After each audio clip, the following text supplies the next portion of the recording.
Factsverse presents Man turns old airplane into his dream home, and the shower is amazing. There are some people who dream of owning a nice two-story home in a beautiful suburb, carefully manicured backyard, maybe a flower garden in the front, white picket fence, and there are other people who prefer less conventional homes. Some people choose to live in motorhomes so that they can travel the world wherever they want to go. Others want to simplify their lives by having minimal possessions and living in tiny houses.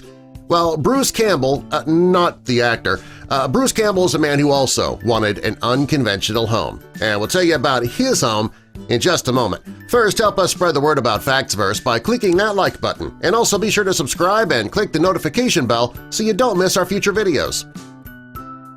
Bruce Campbell is a retired engineer from Hillsboro, Oregon, and he loves planes. He has all his life, and he believes planes can be a lot more useful than just flying passengers from destination to destination.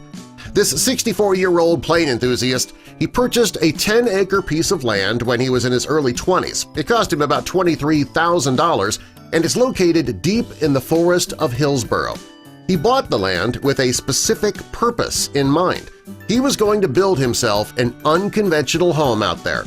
At first, he was going to build himself a house out there using several freight trains. And when he heard somebody else had done that, though, his plans changed. He wanted something unique, one of a kind. Well, Bruce heard about a woman named Joanne Ussery about 20 years after he purchased the land. She was a hairdresser from Mississippi who bought a Boeing 747 plane and turned it into her home. Well, that's what led him to consider building his own airplane home. He had the land, but he needed to get the money to buy a plane and then get that plane onto his property. That wasn't going to be cheap. In 1999, Bruce bought a Boeing 727 from Olympic Airways based at the Athens airport.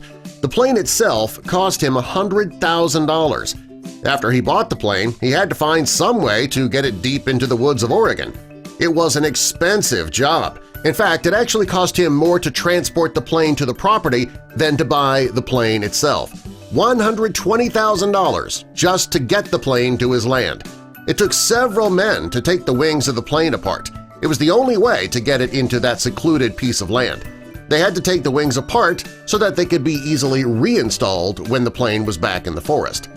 Well, Bruce worked for years on the fuselage. He wanted to make it his permanent home. While he was working on the plane, he lived in freight vans that he had nearby. The project was not nearly as easy as Bruce was hoping it would be. While he was doing work on the plane, the van where he was living became infested with mice, and that meant he was forced to move into the plane a little before schedule without a building permit. When he moved into the plane, he got an idea of how much space he would actually have in there. He never really drew up any plans for the Boeing 727. When he moved in, though, he got a clear vision. He knew that removing the seats would give him a lot more room, more than enough to live. Bruce didn't want just the inside of the plane to look amazing, though. He wanted the outside to look great, too. And that meant he would need to pressure wash the exterior of the plane. Now, that might sound easy, but it took him a full 4 days to get the whole exterior clean. This wasn't just a one-time job. He says that he needs to wash the plane like that every 2 years, and he has to use ladders to get to the engines at the top of the plane. It's a dangerous job, too, but for him, well worth the risk. Bruce was sure that he could make a palace out of his plane. He wanted to make use of the plane's equipment, and that meant he kept the cockpit intact with the instruments and the controls. He also wanted to keep the flight stairs, the airplane's bathroom, the LED lighting, and the original seating. To get on the plane, you would use the airplane's original folding stairwell, the same way the passengers did when the plane was still in use. To Bruce, details were important. In the front of the plane, he had a slipper and shoe rack. The glass floor of the aircraft, it can get pretty dirty, very easily too, and since the plane is so large, he tries to keep it clean as best he can. And that means that he and his guests, they're only allowed to wear socks on the plane, no shoes.